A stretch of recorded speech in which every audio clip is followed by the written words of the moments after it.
Welcome to this video. We are going to look at the harmonic series for waves in pipes. Pipes contain air. Air are tiny little particles which we could draw as dots. Those dots kind of line up in a pipe when there is no wave in the pipe. Now it gets to be annoying drawing these dots over and over and over, so instead of just drawing dots, I'm going to draw red lines like that for a line of air particles. So I'm going to take this column of air, this pipe, and I'm going to instead represent the air like this. Okay? Each of those lines, red lines, represents one of these rows of air particles. Sound, we know, is a longitudinal wave. That means sound is formed by compressions and rarefactions rather than by crests and troughs. So if we think about these particles, these rows of particles, sound waves consist of compressions and rarefactions, which means some of these are going to kind of squish together, and in other cases those lines of particles will spread apart, leaving a rarefaction. So here's the task that I have for us right now. I want to produce a standing wave inside of the pipe.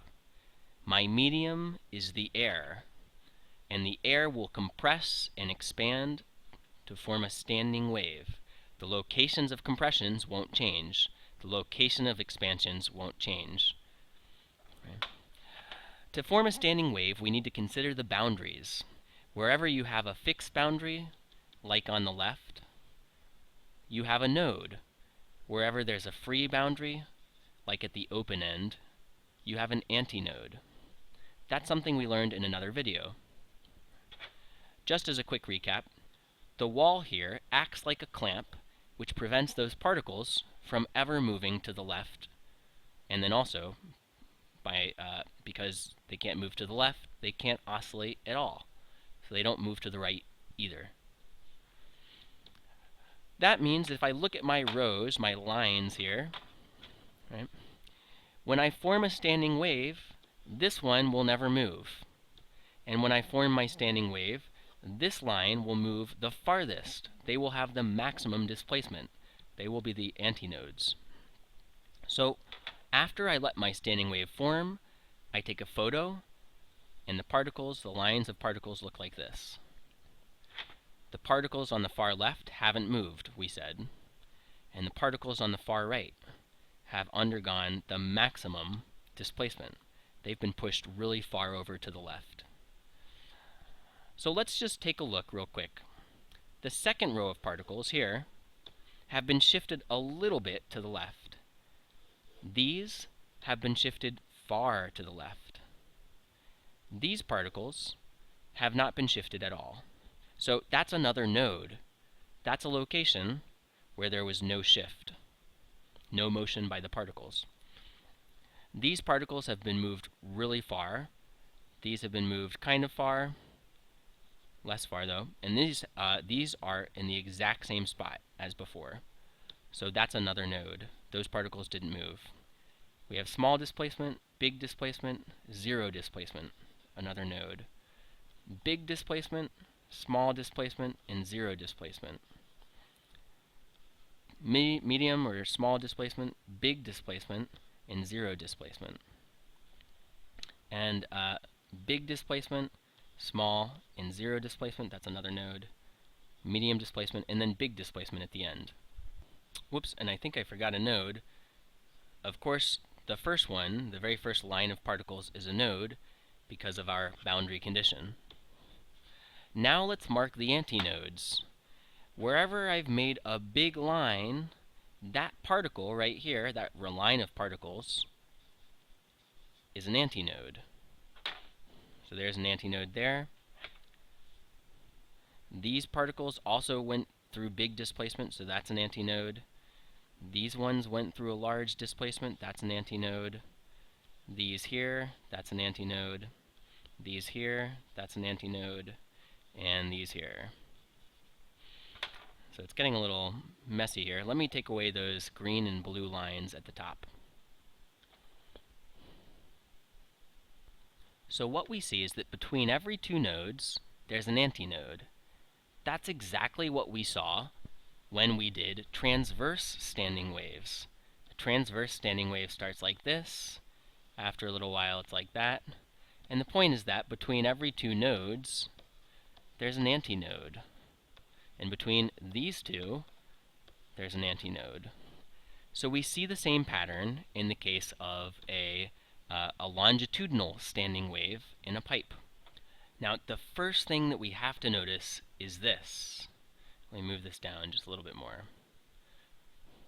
Nodes are the centers of compressions and rarefactions. Do you see that looking at the picture? This node right here is right in the middle of a compression. There's the compression. And this node right here is right in the middle of a rarefaction.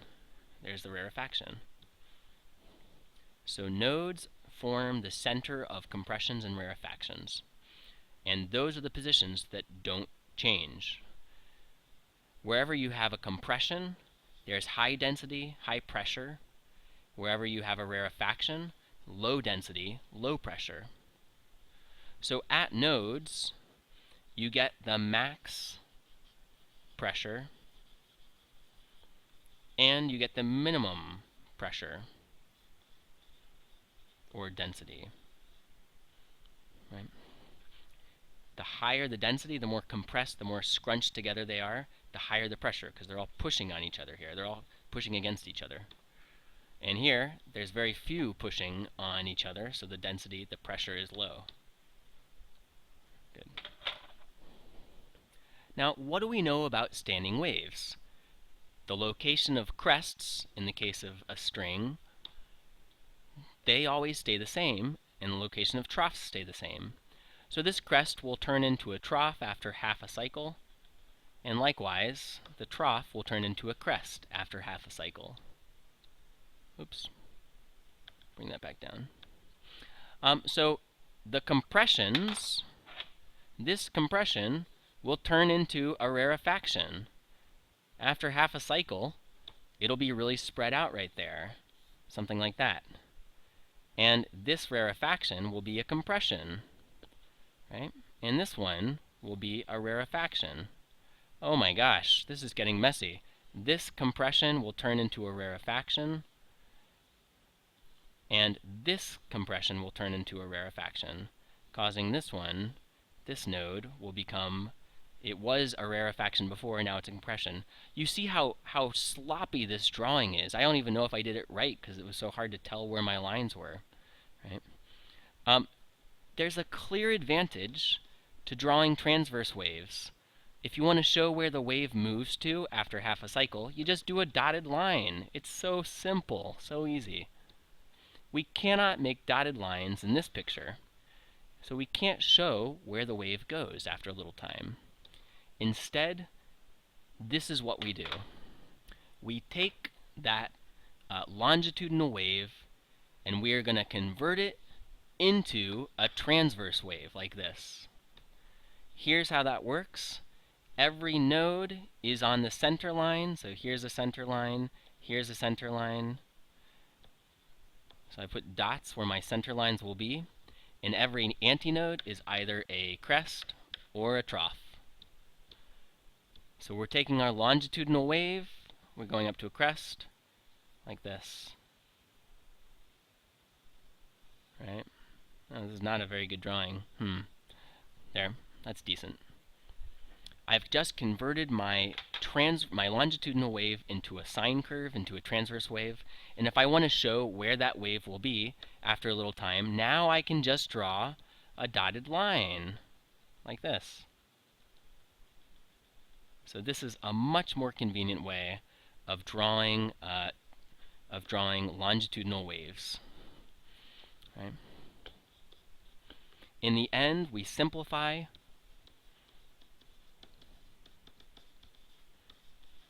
by drawing or representing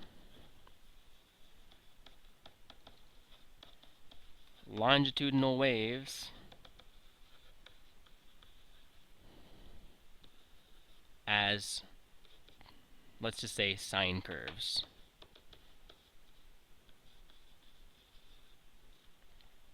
Like that. Sine curves or cosine curves, depending on what the boundary conditions look like. So that's what I wanted to show in this video. We haven't actually looked at the harmonic series yet for waves in a pipe. Right now, our big takeaway is getting used to seeing a sine curve inside of a pipe to represent standing waves in a pipe, even though those standing waves in the pipe are not transverse, but longitudinal.